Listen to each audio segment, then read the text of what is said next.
In the soft light of dawn, when the mists still cling to the hills of southern France, something ancient and mysterious seems to stir among the stones. There is a silence in those valleys that feels alive, as if the land remembers voices long forgotten, voices that once spoke of purity, love, and freedom of spirit.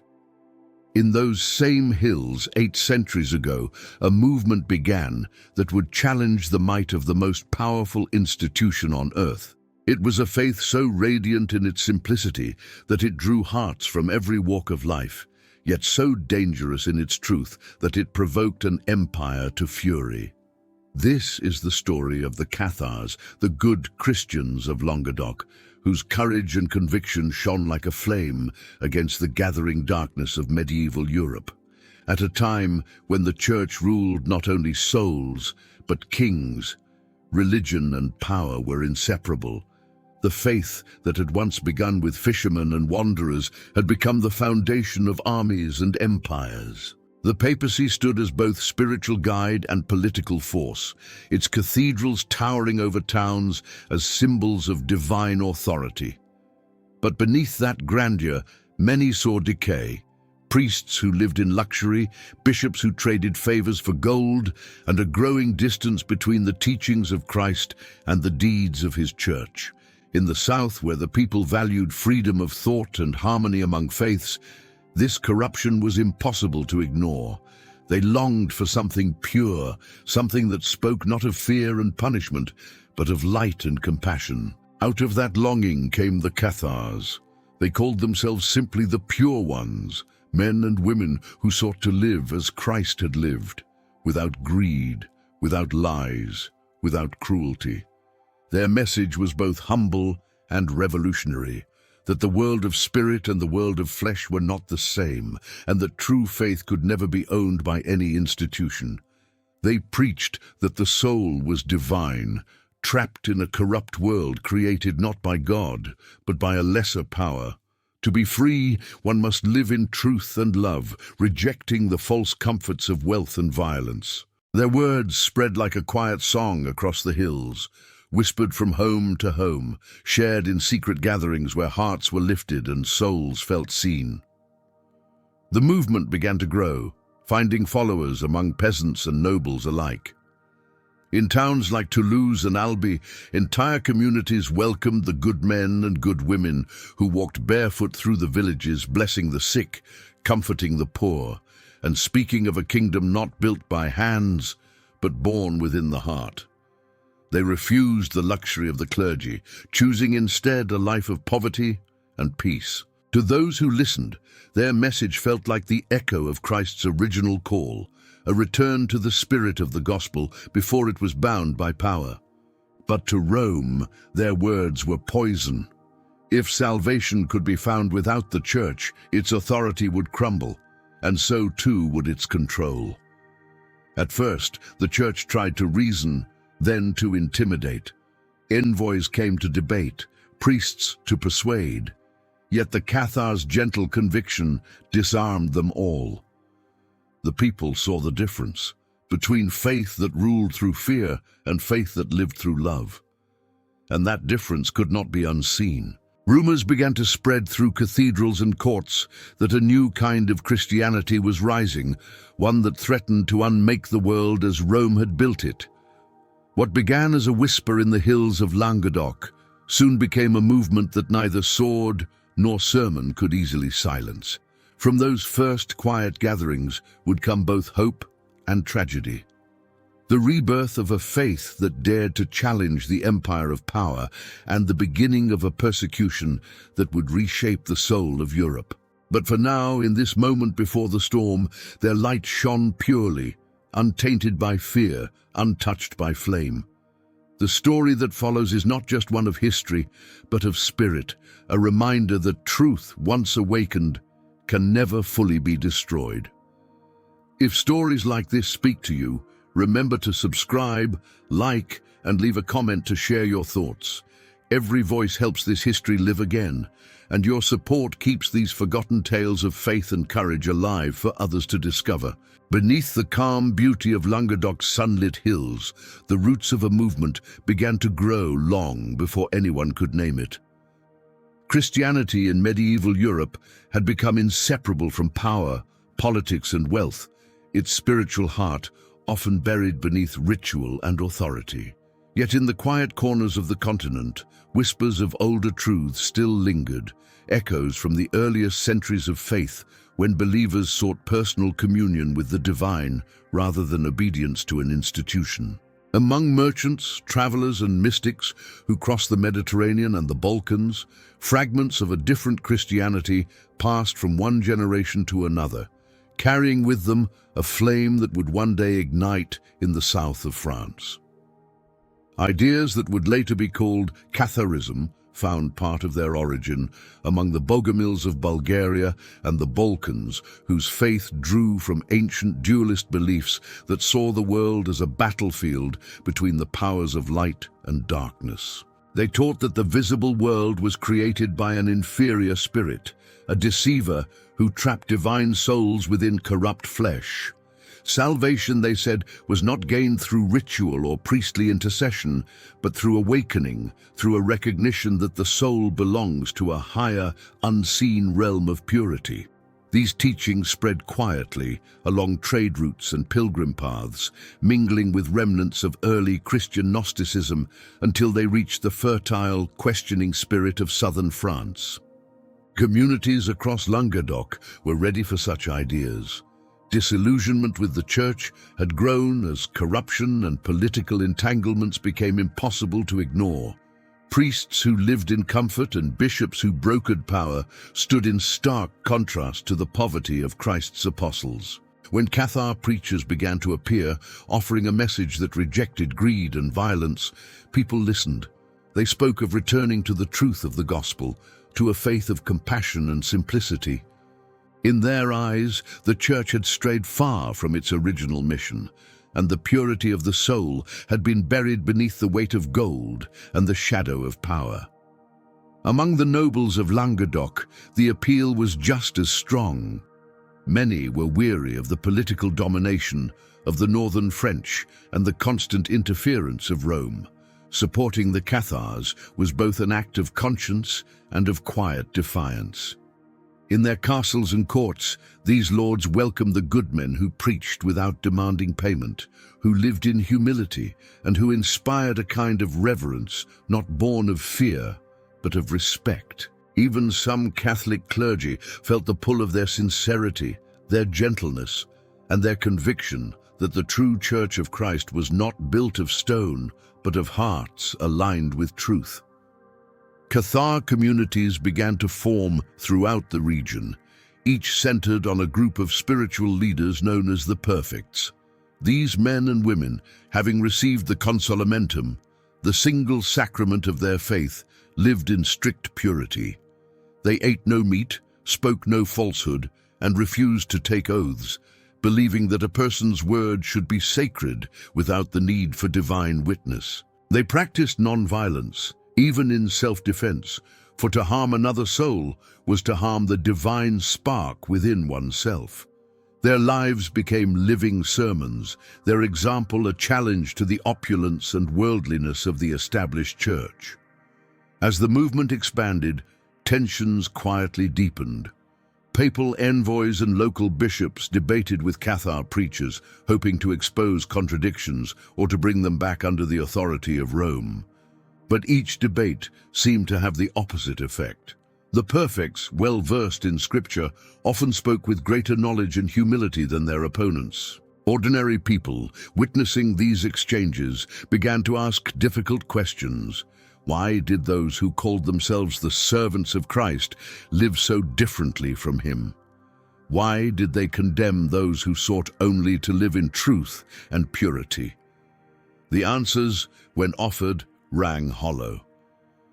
From the mountain villages to the bustling towns of Toulouse and Carcassonne, faith began to change. What started as quiet dissent was becoming a movement with its own structure, its own teachers, and its own growing sense of destiny. People traveled miles to receive the blessing of a perfect, not for the promise of worldly reward, but for peace of soul. It was a revolution of the spirit, one that carried no banners, raised no armies, and sought no throne. Yet for those who understood the balance of power in medieval Europe, it was a revolution all the same. Even within families, divisions appeared. Some remained loyal to Rome, fearful of eternal punishment for heresy, while others found themselves drawn irresistibly to the Cathar message. Markets, taverns, and homes became arenas of whispered debate. Priests preached warnings from their pulpits, declaring that Satan himself had taken hold of the people, while villagers gathered in secret to hear the words of the good Christians who spoke of love without fear and faith without coercion. A spiritual fault line had formed beneath the surface of society, invisible yet ready to rupture. The movement's growth alarmed not only the clergy, but the monarchs and nobles, whose power was intertwined with the church. To question Rome's authority was to question the legitimacy of the entire order of Christendom. As the faith of the Cathars continued to spread across Languedoc, from the mountain valleys to the great cities, Rome began to recognize that it faced not a passing wave of enthusiasm, but a new interpretation of Christianity that threatened to unmake the foundations of its dominion. What had begun as light in the shadows was about to be dragged into the glare of scrutiny and condemnation. Yet for a brief and luminous moment, the Cathars of Languedoc believed they had rediscovered the path of truth, a faith untainted by the greed and fear that ruled so much of the medieval world.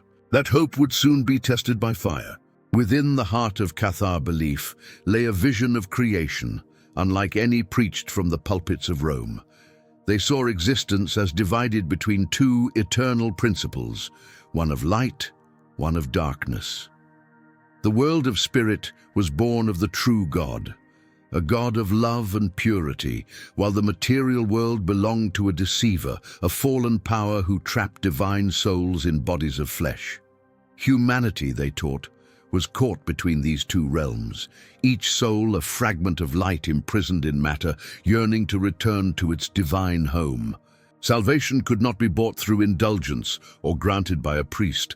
It was the awakening of that inner light, the recognition of one's true origin. Cathar spirituality carried a profound moral seriousness. They believed that to serve the God of light, one must reject the corruption of the physical world, the cruelty of war, the lust for wealth, the indulgence of the senses. To eat the flesh of animals, to shed blood, to lie or to swear oaths, all bound the soul more deeply to the realm of darkness. The true Christian, in their eyes, was one who lived by gentleness, honesty, and detachment from worldly desires. This did not mean hatred of life, but rather compassion toward every living thing as a reflection of divine light. Their understanding of Christ set them apart from the Orthodox Church more than anything else. Jesus, to the Cathars, was not a God incarnate in human flesh, for the divine could never truly take on corrupt matter. He was instead a messenger of pure spirit, a being of light, who appeared in this world to reveal the truth of salvation. His crucifixion was not a sacrifice demanded by an angry deity, but a parable of liberation, the triumph of spirit over matter. Those who followed his teaching would not need temples or relics, for the true temple of God was the human soul. From this vision emerged the central rite of Cathar life, the consolamentum. Unlike the many sacraments of the Catholic Church, it was a single moment of spiritual transformation, a baptism of spirit that marked the soul's commitment to the path of purity. Through the laying on of hands by a perfect, the believer received the Holy Spirit and was reborn into the kingdom of light. Some received it in their youth, dedicating their lives to service. Others waited until death approached, hoping to meet eternity in a state of grace. The perfects who had received the consolamentum became the living embodiment of the faith. They traveled constantly, dressed in plain robes, carrying little more than the scriptures and their steadfast conviction. Their presence inspired both reverence and unease. Wherever they went, they preached the gospel of the pure ones, not through threats or miracles, but through the quiet power of their example. They refused to lie even to save their lives, refused to kill even in self-defense, and shared whatever they had with the poor. To those who met them, it seemed as though holiness had returned to the earth. Among the laity, those who had not received the consolamentum yet followed the faith, devotion expressed itself through acts of kindness, hospitality, and respect for life. They were called credentes, believers who supported and sheltered the perfects and sought to prepare themselves for the day they too might take the vow of purity. Their homes became sanctuaries, places where the good men and women could rest and teach. In these hidden gatherings, prayers were spoken not in Latin, but in the tongue of the people, simple words filled with sincerity and love. Cathar theology offered an answer to one of humanity's deepest questions, the problem of evil. How could a good and loving God allow suffering, injustice, and death? Their answer was that the true God did not create such things. They were the work of the false god of this world. Evil was not a test or punishment, but the result of captivity, and salvation was the soul's escape from bondage. It was a message that resonated with those who suffered under feudal oppression, war, and famine. The idea that purity and goodness existed beyond this corrupted world offered comfort and hope to many who saw little of either in daily life. As the movement matured, its teaching spread beyond theology into every aspect of existence. The Cathars redefined what it meant to live a Christian life. Faith was no longer obedience to external authority, but an inner transformation. Worship did not require ornate churches or elaborate ceremonies, but could happen anywhere the spirit was sincere. Each believer carried within themselves the reflection of the divine, and in that realization lay the true meaning of freedom. Their message was beautiful, yet dangerous. The Church could not accept a faith that denied its sacraments, questioned its hierarchy, and reinterpreted its most sacred mysteries. To Rome, the Cathars were not just heretics. They were dismantling the spiritual structure upon which its authority rested. The gospel of the pure ones, born from compassion and contemplation, was becoming a challenge that could no longer be ignored. Between the mountains of the Pyrenees and the blue waters of the Mediterranean stretched the land of Occitania, a realm unlike any other in medieval Europe. It was a land of sunlight and poetry, of fortified towns and fragrant vineyards, where languages mingled and cultures met in harmony. Here, knights spoke the language of poets, women ruled courts of love, and faith was as varied and vibrant as the songs carried by the wind. Into this landscape of freedom and beauty, the Cathar faith found not only refuge, but a home that reflected its spirit. Cities like Toulouse, Albi, and Carcassonne were alive with trade and learning. Merchants from Italy and Spain brought with them ideas as well as goods, and scholars debated theology, philosophy, and science with an openness rare for the age. Troubadours sang of love not as sin, but as the divine spark within human hearts, a reflection of spiritual longing clothed in earthly desire. It was a culture that valued understanding and dialogue more than dogma, where questions were not silenced but celebrated. The people of Languedoc were proud, independent, and curious, and their tolerance created the perfect soil for new faiths to bloom. Catharism thrived in this atmosphere. Its preachers moved freely among the towns and countryside, welcomed not as rebels, but as seekers of truth. Nobles often offered them protection, not only out of sympathy, but also out of a belief that spiritual matters should not be dictated by Rome. Among the educated elite, discussions about dualism and purity were common, And among the poor, the Cathar message of humility and kindness felt like a promise of dignity in a world that often offered none.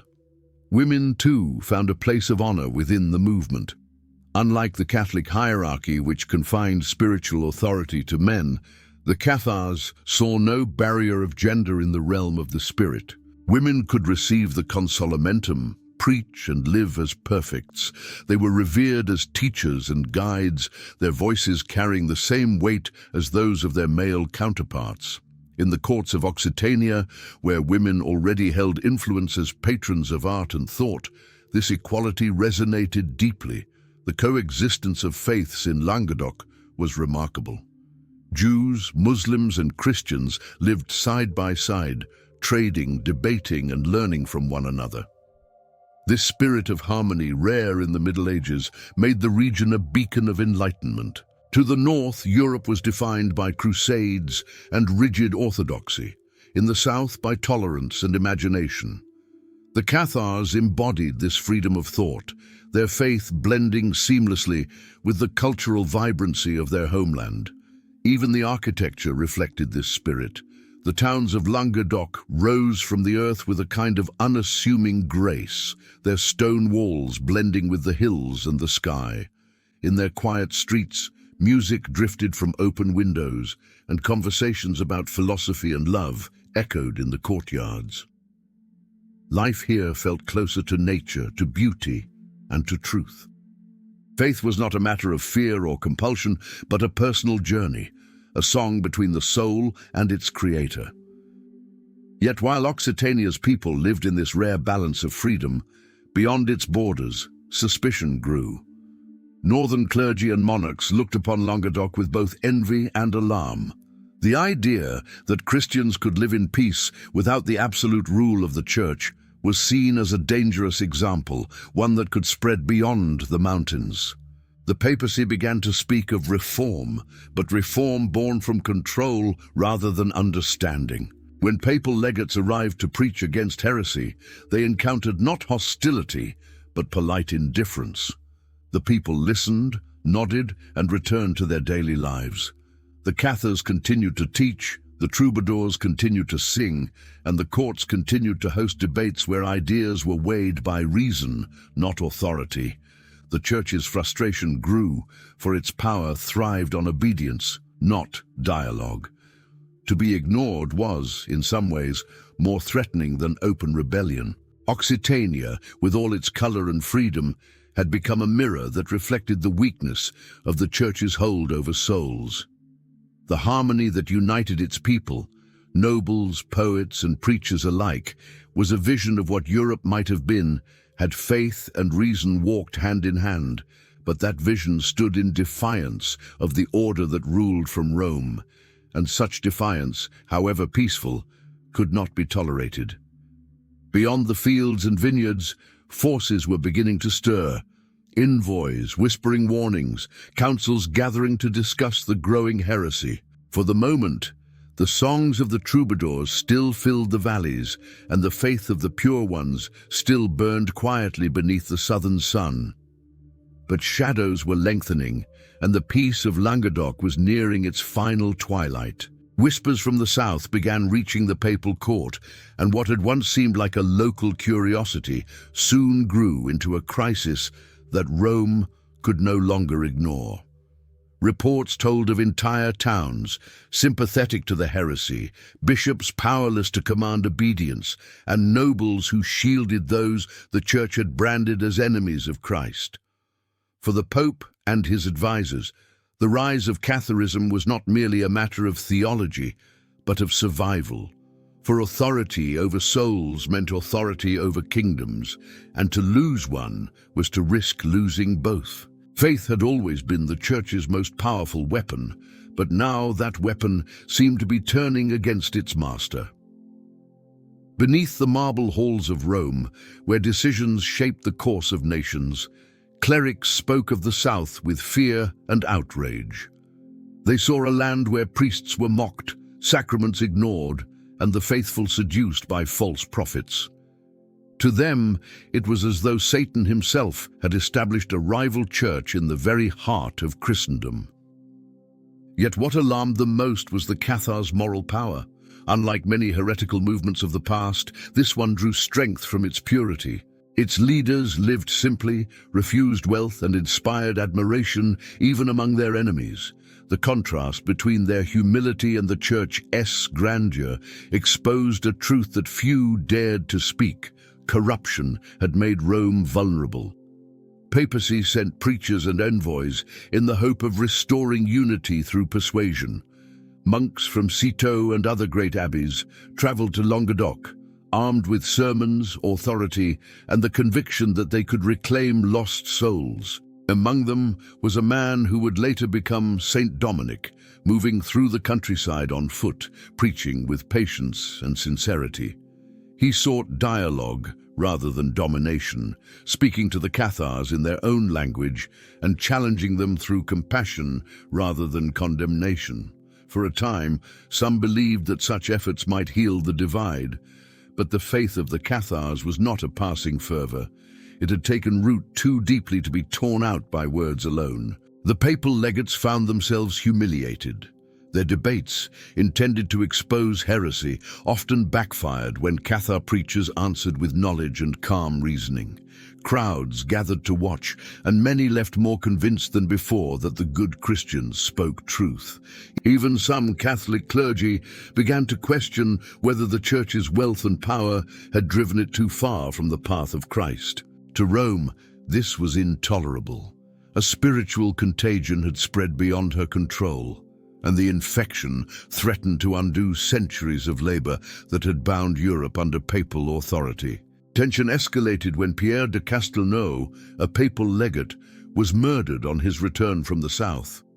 No one could say with certainty who was responsible, but suspicion fell upon Raymond VI, Count of Toulouse, who had long tolerated the presence of heretics in his lands. The killing became the spark that Rome had been waiting for, the perfect justification for action.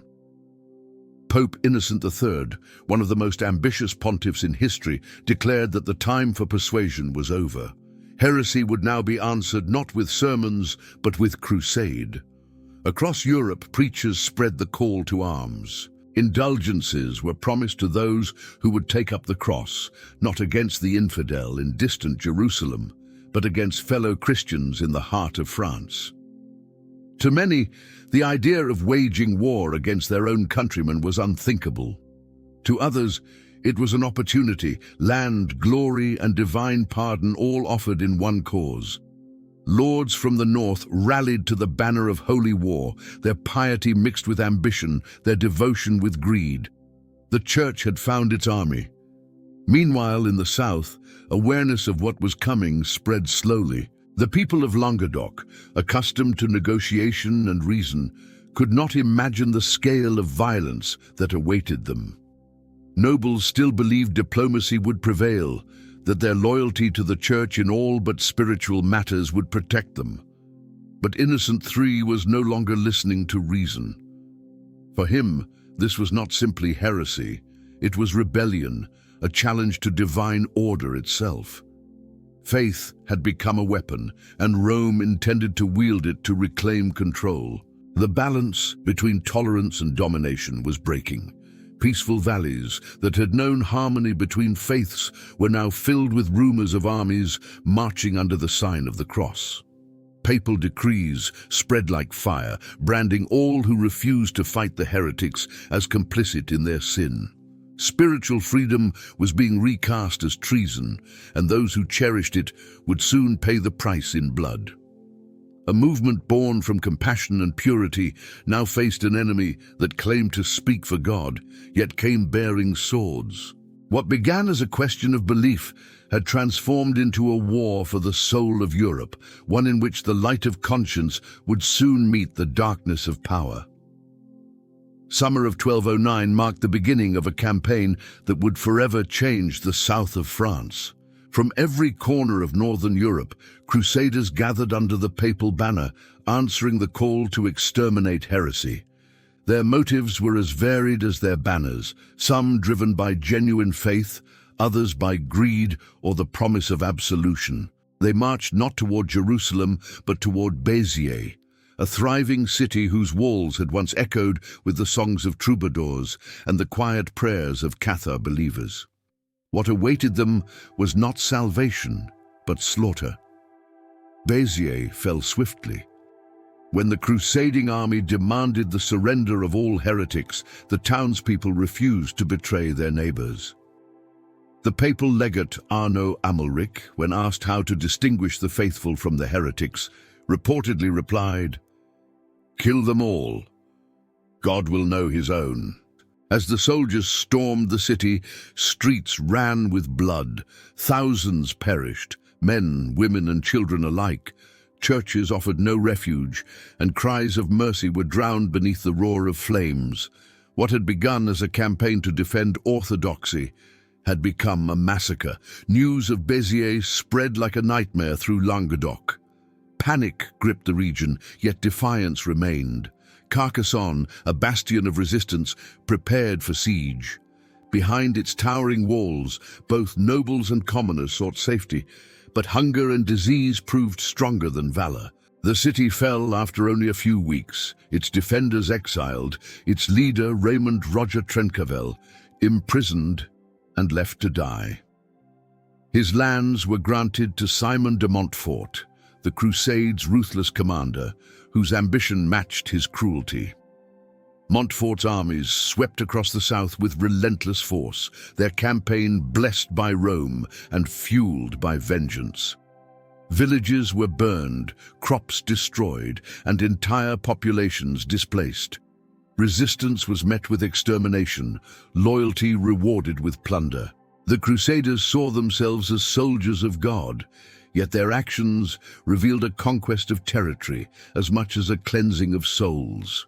Behind them, the once vibrant culture of Occitania began to vanish under the weight of destruction.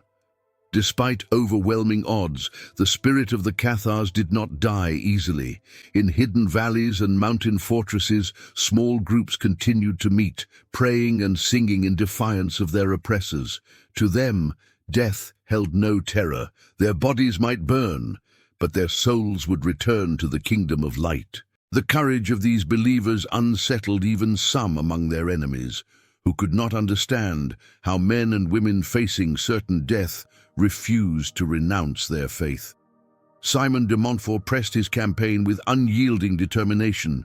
City after city fell, and with each victory came new atrocities. Towns that had known centuries of peace were reduced to ashes. The fields of Languedoc, once green and fertile, turned black with soot. Yet for all his conquests, Montfort never captured the hearts of those he sought to subdue. The people saw him not as a savior of faith, but as an agent of tyranny. His victories left behind ruins, not conversions.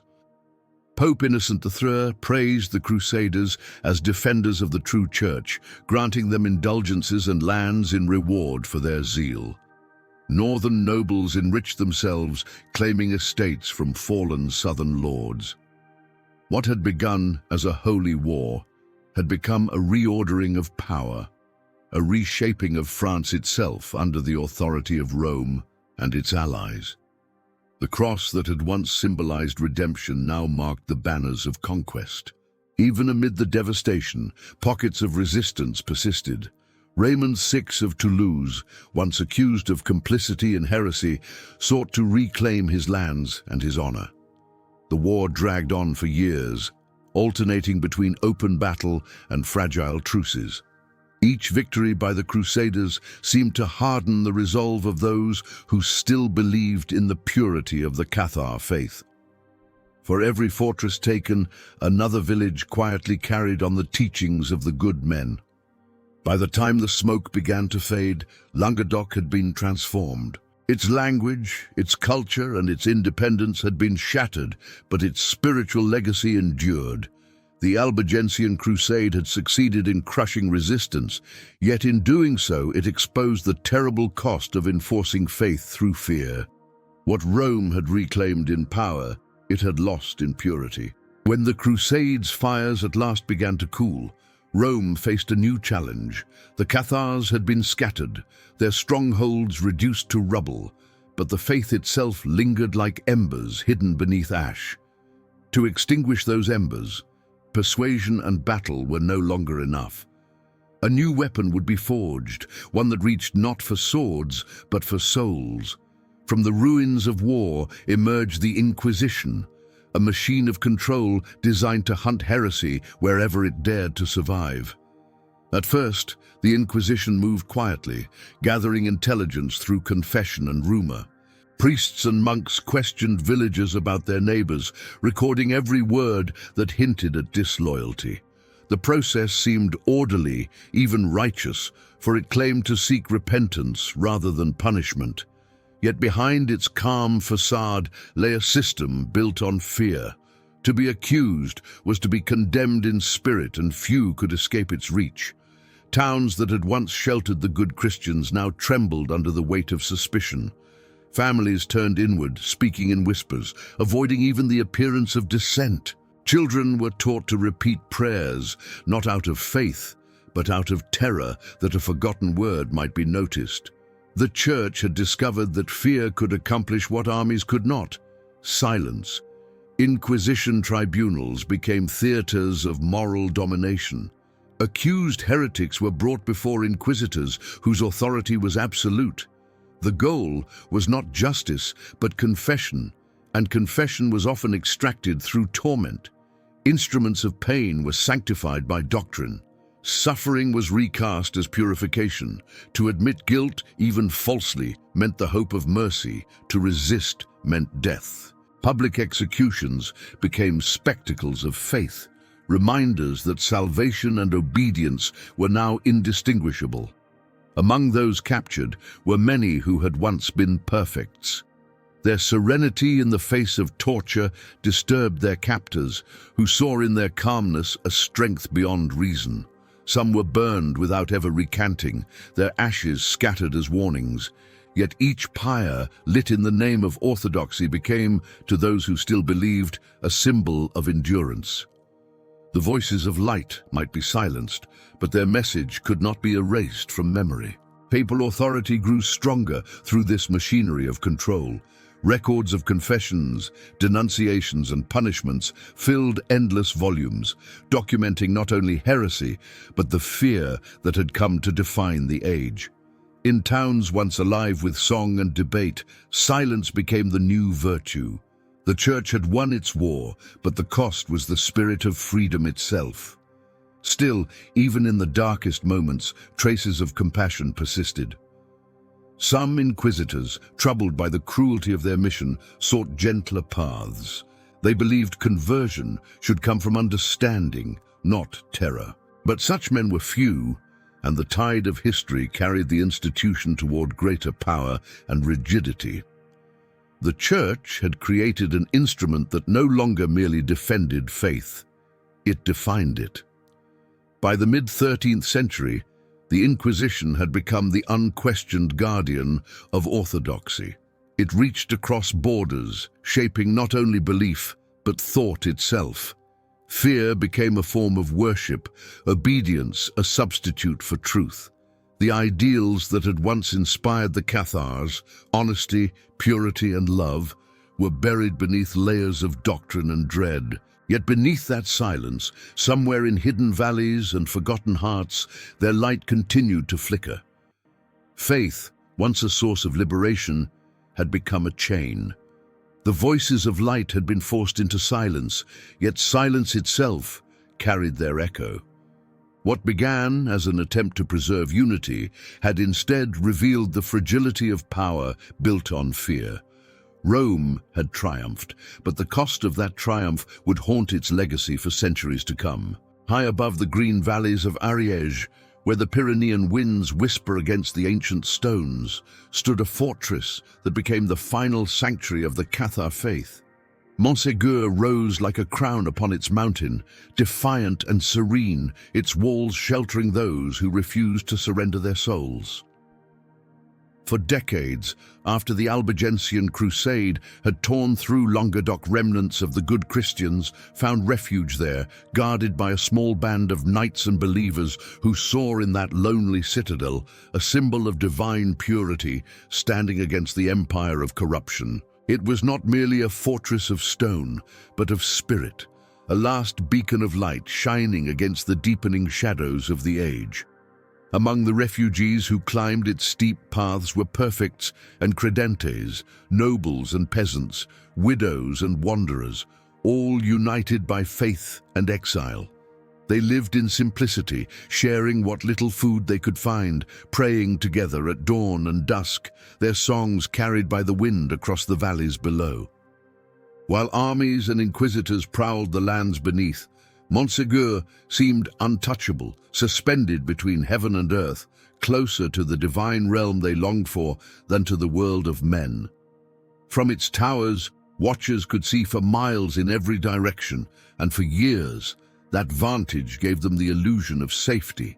But the eyes of Rome never ceased searching for them, and its patience was measured in decades rather than days. When King Louis IX and the papacy finally resolved to crush the last remnants of heresy, Montségur became their chosen target. In the winter of 1243, an army of thousands surrounded the mountain, cutting off all access to the outside world. Supplies dwindled, snow fell, and the defenders endured in silence, their faith as steadfast as the frozen stone beneath their feet. Inside the walls, hope and resignation lived side by side. They knew that no rescue would come, yet surrender meant renouncing the truth they had lived for, and for many, to live without faith was worse than death. Siege engines groaned below the cliffs, hurling stones and fire at the walls. The attackers built wooden towers to reach the heights, while the defenders fought with courage, born not of fury, but of conviction.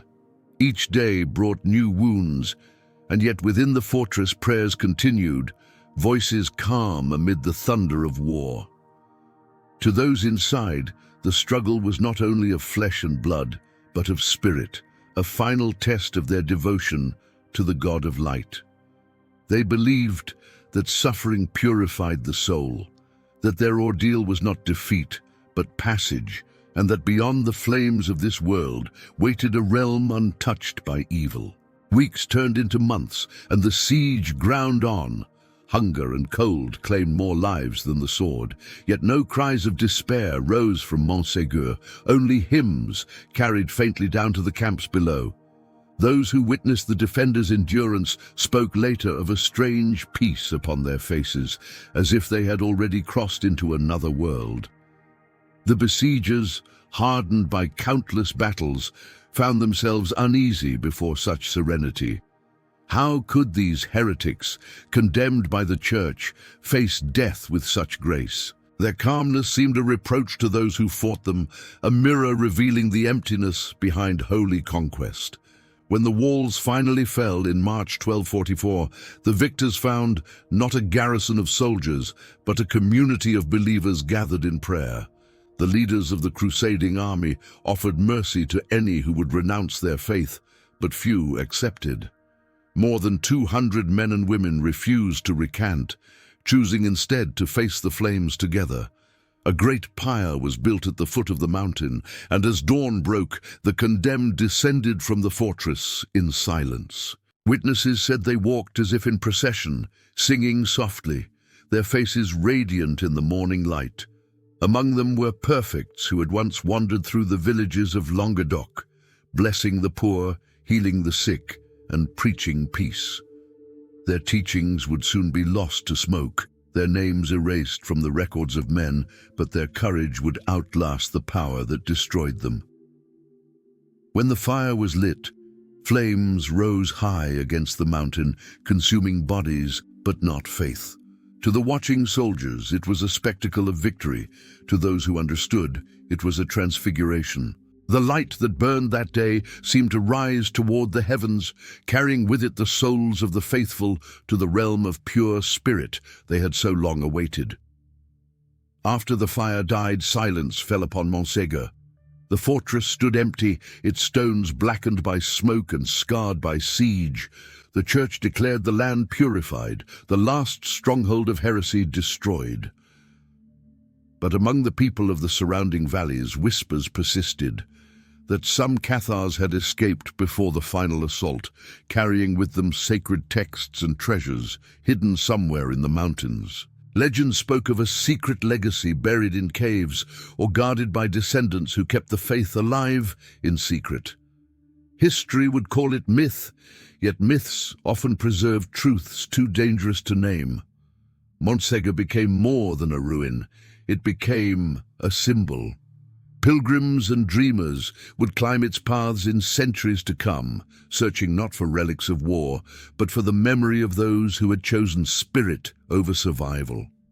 The mountain that had once witnessed the end of a people's freedom now stood as a monument to their faith, a silent cathedral open to the sky. Beneath its shadow, stories of courage and purity continued to echo, reminding those who listened that no fire can burn away conviction born of love and light. Long after the smoke of Montségur had vanished into the sky, the memory of the Cathars lingered like a dream, half-remembered yet impossible to forget.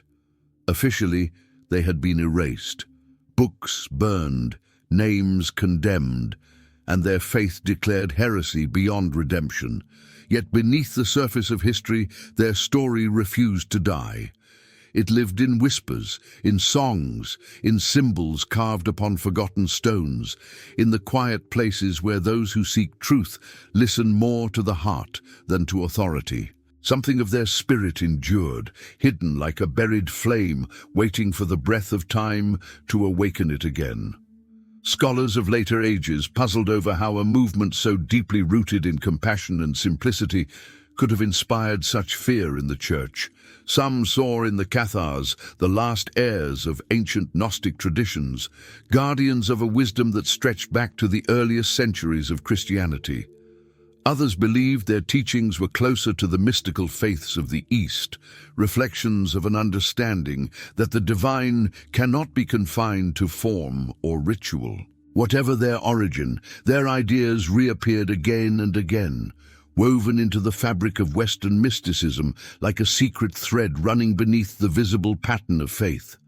Rumors began to circulate through medieval Europe of hidden texts that had escaped destruction. Books said to contain the teachings of the perfects, preserved in secret by those who survived. Some claimed these manuscripts were hidden in the caves of the Pyrenees, others that they were smuggled into Italy or beyond, where sympathetic souls kept them safe. Legends spoke of a hidden cross, not carved in stone or displayed upon an altar, but inscribed within the heart of those who had known the truth.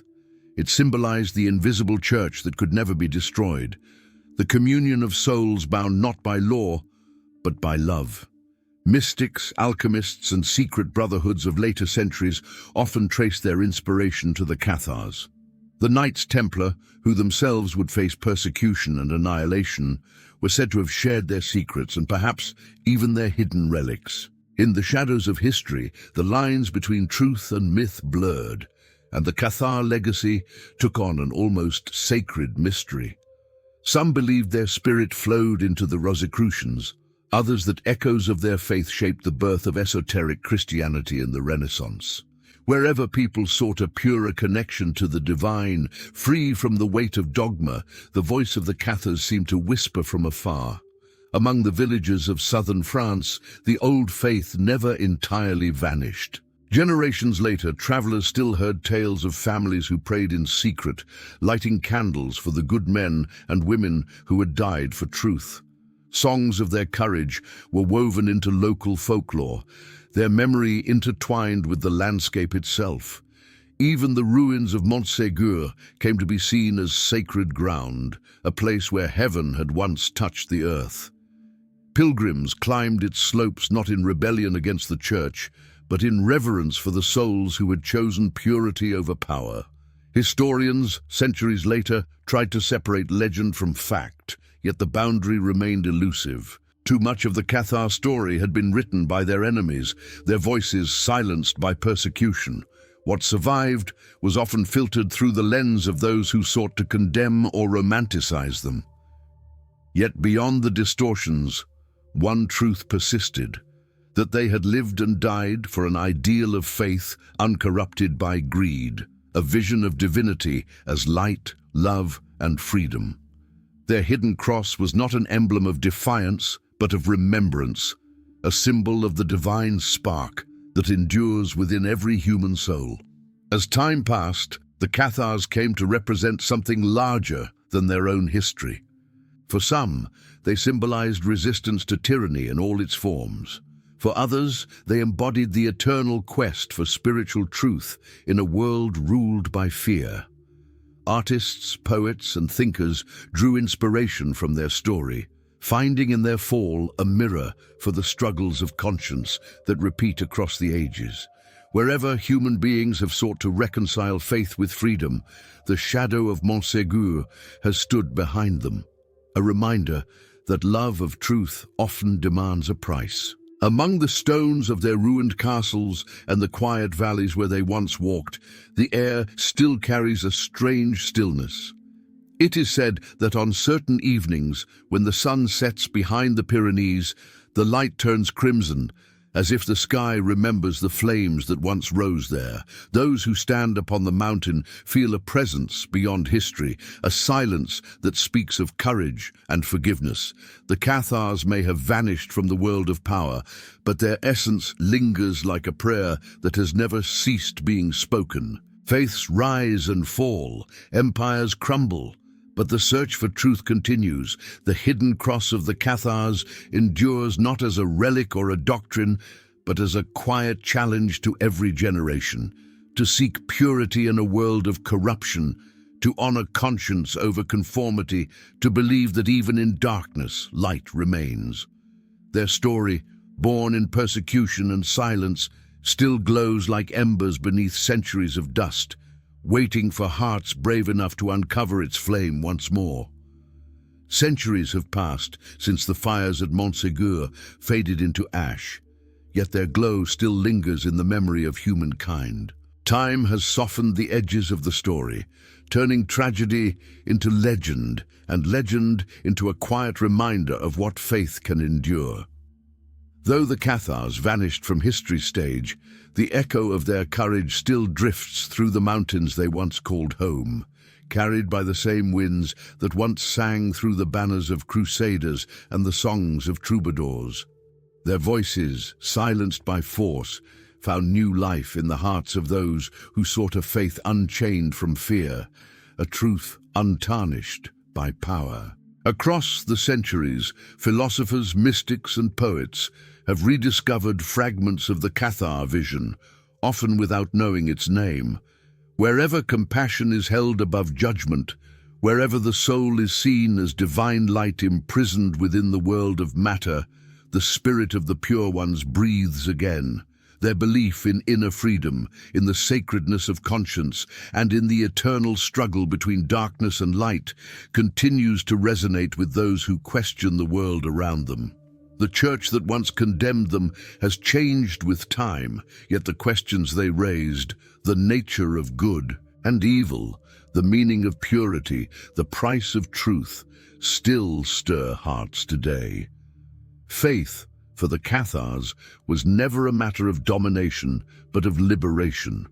That idea, though centuries old, feels strangely modern. It speaks to anyone who has ever felt trapped by the weight of institutions, by the pressure to conform, or by the noise of a world that forgets silence. Their teachings remind us that holiness is not measured by ritual or rank, but by the clarity of love, by the refusal to harm even in the name of righteousness, by the courage to remain kind when cruelty seems easier. In their defiance of violence, they stood as prophets of peace long before the world was ready to listen.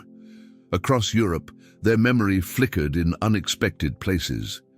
During times of reform and revolution, thinkers recalled their purity and martyrdom as symbols of conscience against tyranny. Artists painted scenes of Montségur not as defeat, but as transfiguration. Historians uncovered forgotten documents that revealed the depth of their compassion, the quiet brilliance of their thought.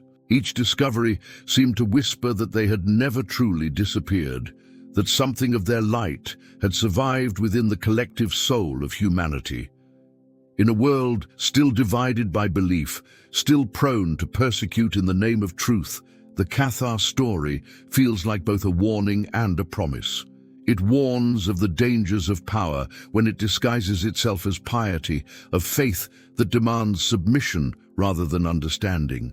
Yet it also promises that no flame of spirit can ever be entirely extinguished. Even when silenced, truth waits patiently beneath the surface of time, ready to rise again when hearts are open enough to receive it. Those who walk the ruins of Languedoc today can feel that truth in the air. The stones of Béziers and Carcassonne, the towers of Foix and the lonely summit of Montségur all seem to hum with invisible memory. Travelers pause to touch the ancient walls, sensing the presence of lives once lived for conviction rather than comfort. The landscape itself has become a scripture of silence, its beauty mingled with sorrow, its peace built upon sacrifice. The wind that sweeps through the valleys feels like a prayer still being spoken, not of vengeance, but of forgiveness. In that silence lies the greatest legacy of the Cathars, not their theology, not their defiance, but their serenity. They faced annihilation without hatred, meeting fire with faith and death with gentleness. Their example reminds us that even when history is written by victors, the true victory belongs to those who remain faithful to love. The hidden cross they carried was not a symbol of conquest, but of endurance, the quiet strength to remain pure when the world demands compromise. Every generation faces its own kind of darkness, its own temptation to silence what is inconvenient, to burn what is misunderstood. Yet the light that shone from the mountains of the south still guides those who seek clarity in confusion, honesty in corruption, and peace amid violence. Their story calls to those who believe that goodness is not weakness, that faith is not submission, and that truth cannot be destroyed by force. It asks each of us to find the hidden cross within ourselves, the place where courage and compassion meet, where the soul remembers what it was created for. Even now, their spirit walks among us, in acts of kindness unseen, in the quiet persistence of those who refuse to hate, in every choice to love despite the world's darkness. Their song did not end with the flames. It changed form, becoming the gentle hum of conscience that continues to shape the human story. The faith that once challenged Rome continues to challenge every power that seeks to own the soul. It endures wherever light meets shadow and refuses to be overcome. If this story moved you, share its light. Subscribe to the channel to join us for more journeys into the hidden depths of faith and history. Like this video to help its message reach others who seek truth. Leave a comment with your reflections or thoughts on what the legacy of the Cathars means to you, and share this film with those close to your heart. Let the story of the pure ones continue to inspire, not through silence or fire, but through connection, remembrance, and hope.